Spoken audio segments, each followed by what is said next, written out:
I'm joined now by somebody who wanted to work at the BBC even as a child and did just that, joining in the mid-60s.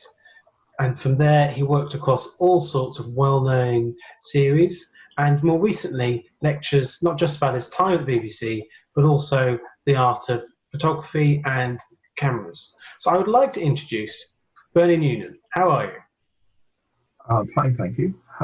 Locked it down. And managing to still talk about the art of cinematography during all this. Well, it's not just cinematography, is it? It's really, for me, it's video production. Cinematography, it used to be that you were a cameraman or you were a producer or you were something else. And these days, for a lot of things, you are all those things. If you can't sit down and edit the piece you just shot on a lot of stuff, you're not going to get anywhere. And I worked at Kingston University for 11 years, and that's what we taught for kids. And in fact, I started teaching there from 2006, and it was only 10 years beforehand that I'd started learning that myself, if you see what I mean. It's in the mid-90s when we started having to make things cheaply and trying to work out new ways of doing things. And so, instead of having someone edit for me or camera for me, I'd have to do both of myself and be the director and the sound man. Anything else that came along, because that's the way you worked on cheap programming. So we taught, and people all teach these days at universities, you're taught how to do everything because that's the way it's going to work. And also, of course, you stand the best chance of employment if you can say, I can operate a camera, I could write a script. Gives you far more chance of getting in than if you go, oh, well, I can only do this. So that's what we do. And that's what I teach the oldies I work with now, people in their 60s or 70s. One of them's 80, I think, and I'm still doing the same thing, really. And they love it because it's something new to them, something different. And I like teaching them because they're easier to teach them than 18-year-olds or 20-year-olds, because they really want to do it. They're only there as volunteers. They're not going, oh, yeah, I'm going to go to university or whatever. They're having fun, and so we have fun. And as I say, as from a young age, you decided you want to work at the BBC. So how was it to finally make it there? Well, it's strange really, because I didn't know at the time just how privileged I was really when it comes down to it. I used to watch a program called That Was the Week That Was, which is a famous early 60s satire show. My mother didn't like me watching it. Well, that stuff, but I loved it. And what I watched, and at the end of each satirical sketch, they cut to a big wide shot, and you'd see all the cameras shuffling around and getting to the next one. I thought, I could do that. I could do that. It's a job. Anyway, I went through the back end of school doing not very well at my A-levels because somehow or another there wasn't anything A-levelish that really suited what I wanted to do. And I applied for the BBC, and I got in not knowing that, thousands apply and 10 get in. We didn't, you didn't know that. You just went through the process, and there you were at Evesham, being taught stuff. That was another thing at Evesham. They had sudden death. Not so much on my course, but people would wake up in the morning, or they'd come in on Monday. Where's Fred? Oh, well, he didn't quite make it. They were axed quietly at the end of the week and didn't come back. 2 guys lost out on my course, but that was at the end of the course, not in the middle, but on other courses. They didn't muck around. They only wanted the people they wanted. But I did all right, and we came out the other end and discovered what happened was that the BBC had expanded camera crews for BBC Two in 64, 65, and I joined in 66, and the expansion had happened, so everybody had just a bit older than me and been promoted really rapidly into this expanding world, but the world had expanded, and so people of my ilk, they were only 2 years older than me, 3 years older than me, and they were all cameramen, and I couldn't be cameramen because they were. So I was stuck being an oik, a dragger of cables and pusher of pedestals and the back end of cranes for 7 years. it wasn't entirely. There were bad times. There were bad bits because it got really depressing just dragging cables around the studios. But there were good bits as well. I drove Ron Green round the studio on the famous Lulu show. The one with Jimi Hendrix in. If you haven't seen it, you can see it. Look up Jimi Hendrix Lulu show. And on that series, I drove the big crane with Ron Green on the front. So, there were good bits. And eventually they gave me a camera job, and then you go around and do whatever comes along, like Doctor Who, whatever, all kinds of old stuff. So by the time that you worked alongside John Pertwee on Doctor Who, would you be a camera operator by that point, or were you still sort of an assistant? No, I was a cameraman by that time. I remember Katie Manning was the assistant, was John Pertwee's assistant. She wore great fat, thick glasses on the rehearsals, and all the time, basically, when she wasn't on the air. But she had to take them off for transmission. I don't know why she couldn't be the assistant with glasses, but she wasn't. But then she couldn't see her marks. She didn't know where she was on the floor. So if you're operating the camera and looking at her, you didn't quite know where she was going to end up, because she didn't either. It was an interesting sort of worry about what was going to happen. And Colony in Space was the one with the gun battle in TC3 with a load of extras. And I was on the camera down very low, looking up with these two extras in front of me, firing submachine guns or something or other. One of the machine guns jammed. I don't know, AK-47s or whatever, stuff like that. One of them jammed on, and the extra, who was just a bit camp, went ooh in front of me and dropped the thing on the floor. Although they're firing blanks, the shell cases come out the side just the same. And so I'm hiding behind my camera with shell cases going past my head. It's sort of crazy stuff, really. They must have stopped. I assume they stopped at that point. But all I remember is these shell cases whipping past me as the gun went all over the floor. So was Doctor Who a particularly complicated show to work on? Most of the time, no. Most of the time it was a straightforward studio drama like lots and lots of others. You wide shot here, close up there, another close up there. It had its special effects from time to time.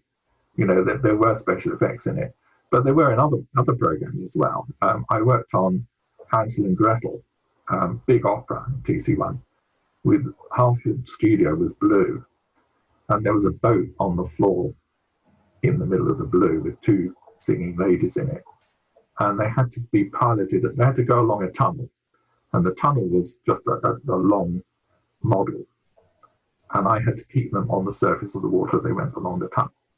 And that was big time special effects. And most of Doctor Who was not really big time special effects, apart from Robot, where I had to hold Liz Sladen in the air. At least I didn't, of course. I had a picture of Liz Sladen on the floor against blue, and the robot had this sort of yellow rod, and she had to fit there on the thing. And so one way, I can't remember how we did it, but somehow or another, Liz Sladen in one shot had to follow the rod in another shot, or possibly the other way around, I can't remember. But that was quite a big, there weren't many shots on that day. It was very unusual for Doctor Who to have that big a special effects day. Most of it was not like that. There's squibs and mud. I worked on, another Doctor Who I worked on wasn't really a Doctor Who, it was in Studio D at Lime Grove. At some point or another, maybe the third trip in for the Daleks, or first, I don't know how many Dalek shows they'd done, but they decided to blow up a Dalek, and they wanted to decide what was inside a Dalek. And so they did this test day. We were probably doing some current affairs show in the evening, like 24 hours of midweek or something. But during the afternoon, there was not much going on. But they brought in this Dalek, partial Dalek, and they had guns and a balloon that would pump up and move the guns. And they were basically sort of testing out what a Dalek would look like inside. We spent a happy couple of hours doing that. I don't know what happened in the end. They went away, and that was it, really. I suppose that would be the joy of the BBC, that because you are staff, you can just sort of be allocated to various jobs. So, as much as each production is different, each day is different because you're jumping between genres and departments. Yeah, it was. I mean, people say now is a golden time for television, and it probably is, certainly for television drama, because there was a whole period when there was almost no television drama. In the, I don't know when it was, the late 90s, early 2000s or something, the BBC had decided that they didn't want to do studio drama. At least the drama people felt they were film directors, darling, and they couldn't work in these terrible studios anymore. But they couldn't afford not to, so there was no drama. So now is certainly a golden era for TV drama around the world. But that was another golden era when there were only 3 channels. So the whole, long before you were born, basically, there were 3 channels, and we made 2 of them, mostly at Television Centre. So it was a big deal, really. We entertained the populace, and you could go into a shop the next morning and listen to people talking about what you'd worked on yesterday evening, which was sort of amazing, really. But it was a big deal. Before it all got into, who knows what channel you're watching these days, and who knows what channel I might be watching these days. I've got so many to choose from, you can say. It was a big deal, yes. And I suppose it was perhaps in your very early days at the BBC that you first came into contact with Patrick Troughton and Wendy Padbury. Am I right in thinking? Well, very early days. I worked on a Pat Troughton doctor. I probably had only been at school a few months beforehand. I can't remember. It was very early on. It was in Studio E at Lime Grove. I remember that bit. And I remember that Pat Troughton, Wendy Padbury used to wear this leather, I don't know what it is, a jumpsuit or something or other, and had a big zip down the front, big oversized zip down the front. Pat Troughton was always pulling it down. And it was sort of an ongoing joke, I think, between the 2 of them, because she'd say, "Stop it." And then a few hours later, he'd do it again. She didn't seem to be upset by it, particularly. It was just a joke, really, an ongoing joke. There were some kind of giant monsters there as well, but I can't remember what monsters they were, really. I don't know if it was a day or 2 days. They blur together, really, long ago. Because if you're going in, for the odd day or perhaps 2 days for each production, are you given sort of much camera rehearsal time, or is it here's a camera script and get on with it? It worked. Probably EastEnders, I should think, still works that way. I don't know. I think it probably does. But the way it worked was, say it was a standard 50-minute show, like An Evening Line or Softly Softly or whatever. It would have some of it made on film beforehand, shot on 16mm film on location, not by us, but by the film people. And then we come into the studio, and on the first day, as a cameraman, you could have a camera script if you wanted to read it, yellow script. You didn't. It depends. So, certainly on the run-of-the-mill things that you worked on, if I worked on the 6 Softly Softly on the trot, I might not bother to read the camera script because I sort of knew where it was going. But if we were working on plays, on big dramas, and you had not the faintest idea what was going on, you'd sit and read the script so you at least knew where it was going. I worked on a Dennis Potter called Schmiedipus. I remember sitting reading a script on that because I didn't understand what was going on, so I thought I ought to read the script, but nothing else was happening. Anyway, you were given these shot cards, A4 cards that you attached to the back of the camera.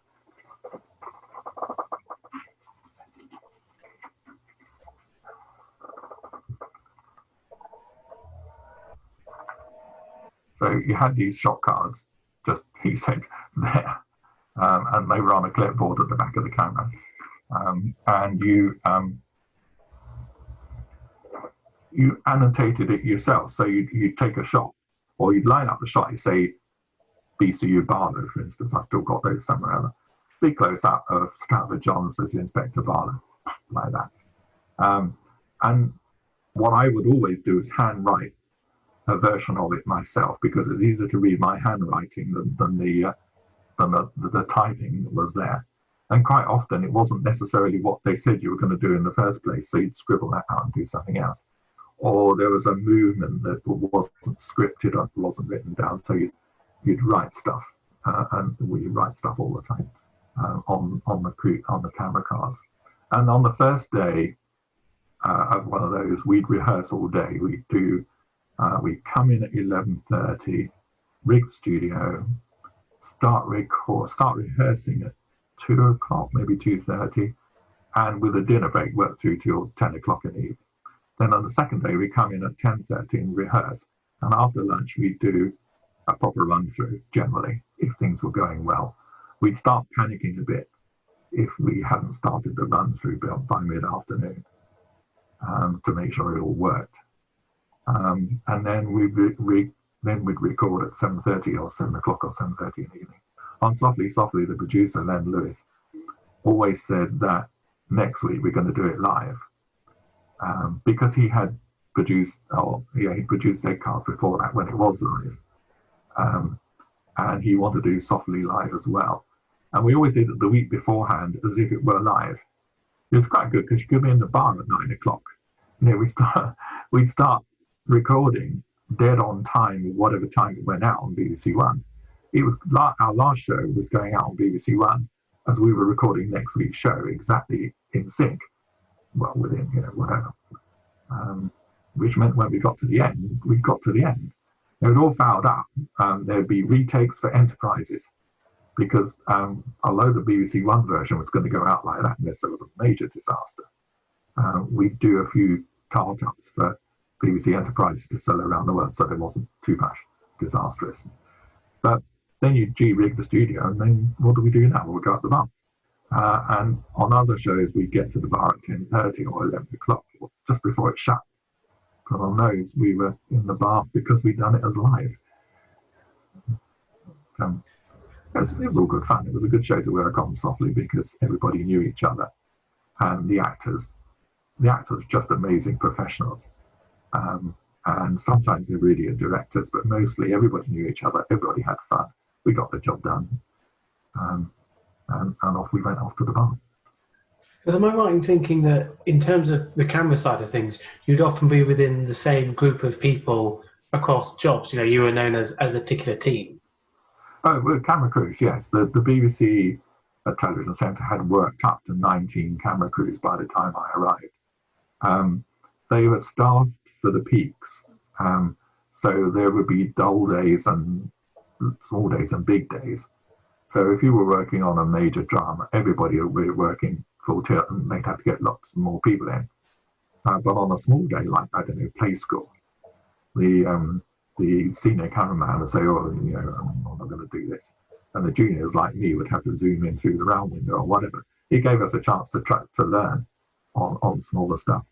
So yes, there were 19 crews, and although there were pools of people just in case, mostly you were on the crew. And like everything, it all revolved around the person in charge. So if you've got a good senior cameraman who was asked for good shows, it was all jolly good stuff. And if you've got a bad senior cameraman, it all got a bit boring.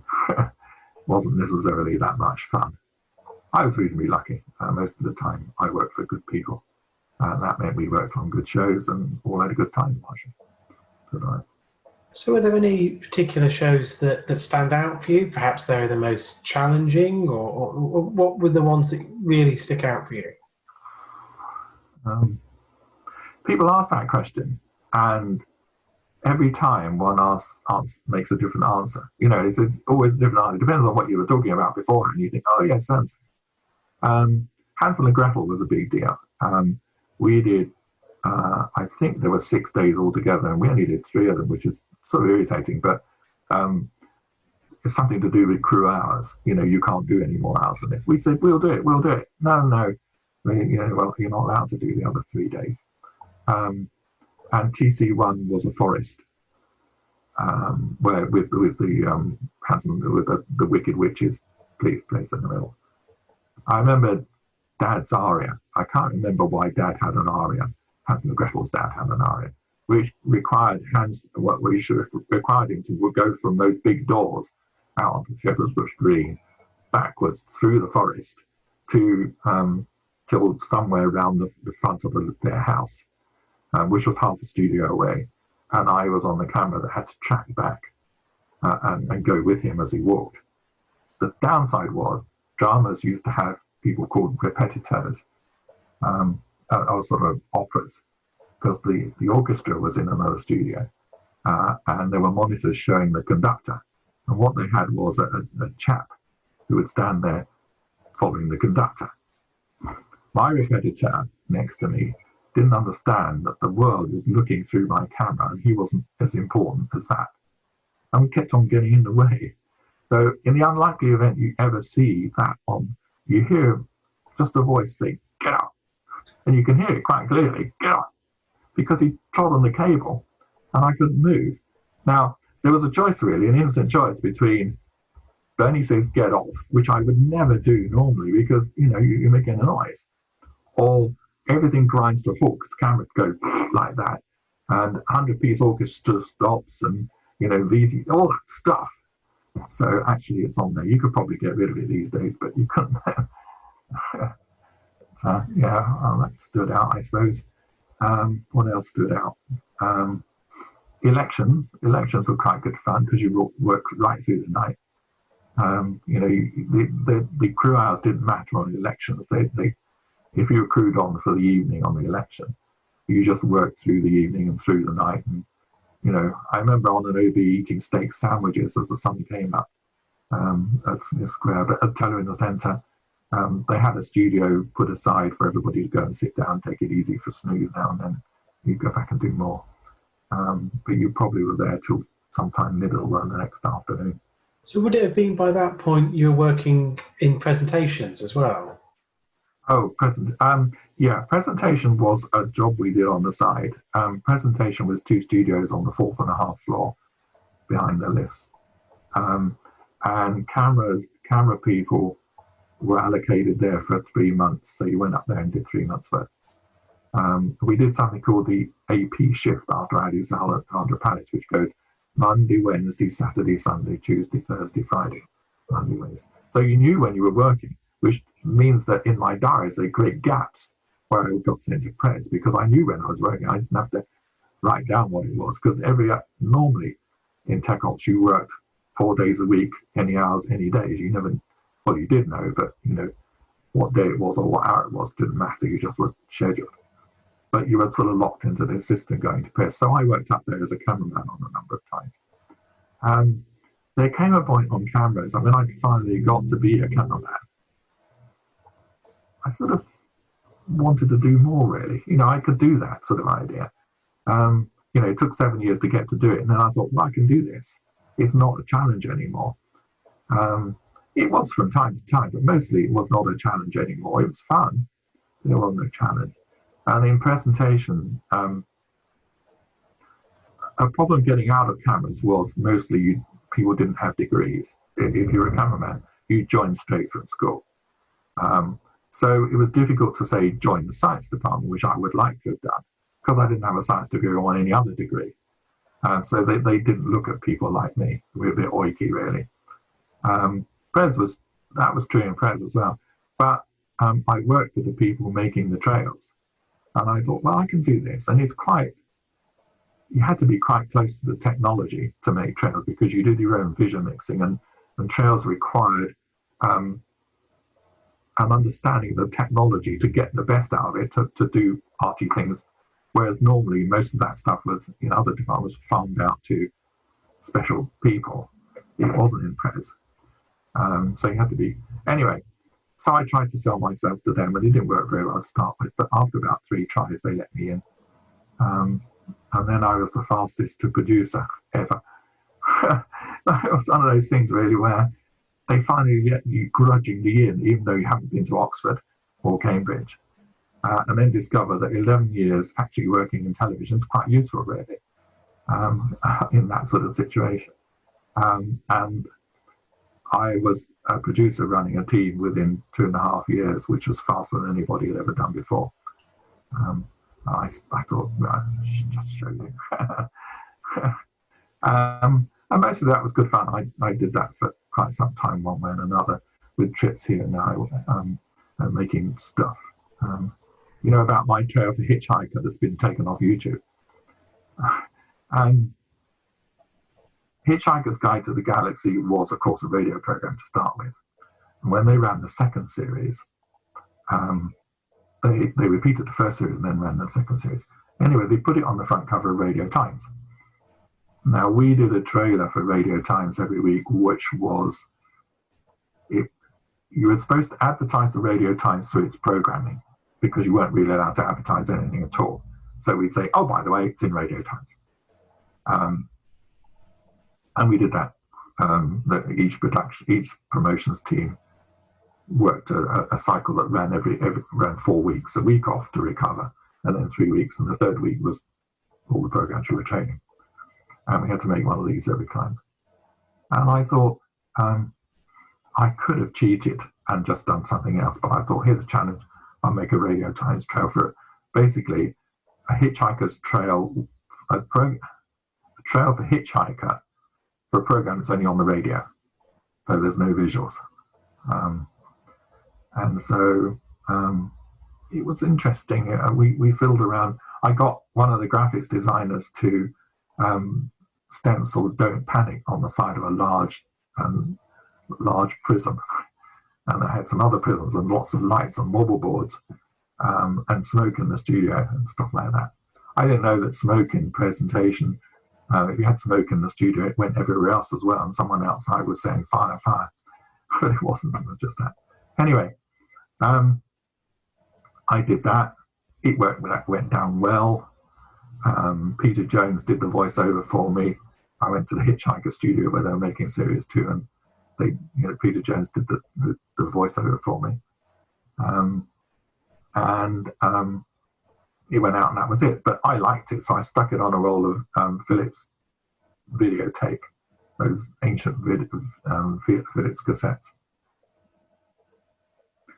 And then I transferred it to VHS, and then I brought it home, and it's sat in the cupboard. Then when people started going on about this, history stuff, I pulled out that, and there were some others I found as well that didn't exist anywhere else. Anyway, in the end, it got onto YouTube. A lot of Hitchhiker anoraks got a copy before that, but I put it on YouTube, I don't remember. Anyway, then the BBC demanded I take it off YouTube, even though so many things are on YouTube from the BBC, so many things. I got a cease and desist from the BBC about my Hitchhiker trail. And so they took it down, which I thought was a bit bonkers, really. Luckily, I own a website called techops.co.uk, and if you want a copy of it, I'll tell you where it is, since it's sitting there.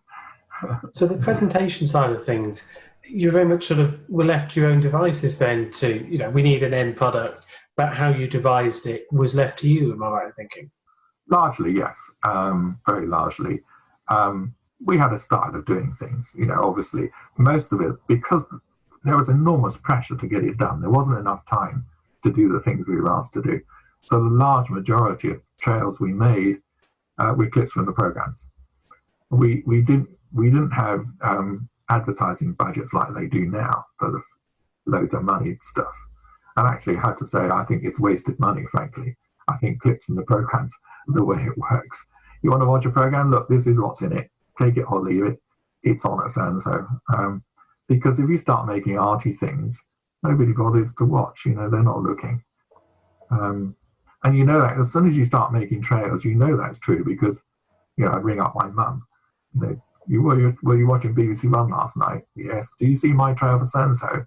No. Well, it's on at so-and-so. Oh, I went out to make a cup of tea or something. You knew how life was, and spending huge amounts of money with advertising companies is a waste of money. And that's what we thought at the time. Anyway, yes. So as a producer, on a team producer, you could say to people, what about we do so-and-so on this? There was a series called Fame about a New York dance school. It was an American series. And the kids from Fame came to London to do a PR job. So I said to one of the assistant producers, why don't you just go down and meet the kids from Fame with the camera crew, just for the hell of it, see what happens. You could do that without it being, without anyone complaining or saying anything. And that was true. As long as you kept within the guidelines and didn't get complained at, you could do more or less what you liked as long as it worked for it. It's all good stuff. Just there wasn't time to do, mostly it was a time to go downstairs, watch a film, get a few clips, hammer them together, bang in an explosion and say, that's tomorrow night on BBC One. Yes.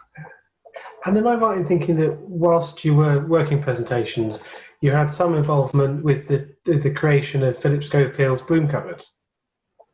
Yes, there came a time when Michael Gregg came along throwing his weight around, as he has done through his whole life. He came along throwing his weight around as the new controller of BBC One. And I have to say he was very right in this case.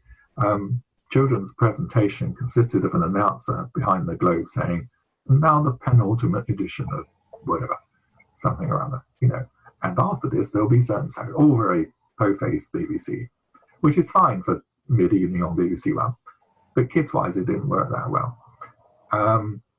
And we did a few things. We had some animations that lately got mentioned around the place as, someone's found them or something or other. I was showing them on Facebook or whatever, I don't know. Anyway, that wasn't good enough. He wanted in-vision presentation. Now, he wanted the in-vision presentation to happen in our studio, Pres A. Slight problem with that was that it made all the trails that he needed, all the captions were done there and everything. Oh yeah, there was the weather in there, and there was nowhere else to put the weather at the time. So he couldn't have that studio. I was, reasonably senior as a producer at that time and said to my boss, we could do it in Con. Pat Hubbard, who was my boss, was pretty, he always said, don't be fucking stupid, Bernie, about a lot of things. Anyway, he did say that you can't do that, blah, blah, blah. I said, well, it's just an idea. Anyway, a couple of weeks went, I got a phone call from him saying, can you come down to Community, which is, where the announcer sat. And when I got there, he was with Edward Barnes, the head of children's, and he'd found the camera and attached it to a few bits and pieces, said, show us what you thought. And so I got the camera and I put it up next to the monitors and said, if you do it here, and over there behind him, you could put a board with stuff on, whatever. And whoever it is could operate the stuff. I didn't call it the Broom cupboard, I called it Com 1 because it was Continuity Studio 1. It was, just through the glass from the network controllers, the control room. And it became, I think Andy Crane called it the Broom cupboard. I might have been Philip, I don't know, because they got moved at some point into something broke and had to go somewhere much smaller. And someone said it's like a broom cupboard in here. But basically, it was my invention, though I didn't call it that. And I didn't get, although I got mixed up, we then had to find someone to do the job. And I was the one who got lumbered watching 200 terrible auditions on a roll of videotape for another show called No Limits. They were just awful. And then I went on leave. When I came back, Philip Schofield had done an audition for Blue Peter. Blue Peter had this standard audition thing, which involved trampolines and stuff. Anyway, Philip was a failed Blue Peter presenter. But Biddy Baxter, the editor, said to my boss, Pat Hubbard, you could look at Philip Schofield and see what he's like.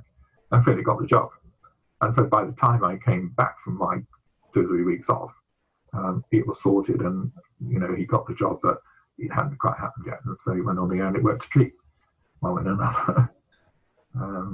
I auditioned the next one, Andy Crane. I can't remember what happened after that, but yes, I invented the Broom cupboard. There you go. So having from an early age wanted to work at the BBC, did it live up to its expectations? We talked about so many shows and different roles, but did that live up to what you'd hoped it would be? Yeah, I suppose so, yeah. I mean, I was proud that I remember writing it somewhere. I wrote it on my thing. I was really proud of being a BBC cameraman brackets nearly. because for 7 years I wasn't. Yes, it did. You were at the centre of television. As I say, there were 3 channels and we made 2 of them. And television in those days, it is still, but in a different sort of way. But it was a big, big deal in those days. People, these days, people find a lot more different things to do, computer games and going to clubs and things like that. But they didn't in those days. In those days, they stayed home and looked at the Radio Times to see what was on the telly.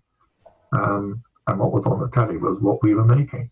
So it was a big deal, yes. Even though my job today is getting filthy, dragging cables around the studio, which was a lot of years really, one way and another. Or we had these cameras, Mark 7 cameras. Have you heard of those? Great monsters. The first colour cameras we had were monsters, and so the steering ring on the camera, this thing, was too small, so they put bigger ones on. But then the cameraman couldn't go sideways because the thing was too big for them to push. So some of us were the ped tracking team, and our job was to push cameras sideways as required. I remember doing it on Sherlock Holmes with Peter Cushing. My job was to push this camera sideways at some point or another. But yeah, in general, yes. I mean, looking back on it now, I'm glad that it's sort of magic, really, that I was able to do all that stuff, really. And I suppose it still is a bit, at 73, well, I was just 71 then, I found something else that is still lets me roll on doing it, and it's still fun. I've been doing it for more than half a century, and it's still fun. So, yeah, I suppose so. Oh, well, I think that's a lovely note to end on. So I'd just like to say thank you very much for your time, Bernie. It's been fantastic to scratch the surface of some of your work. Oh, pleasure.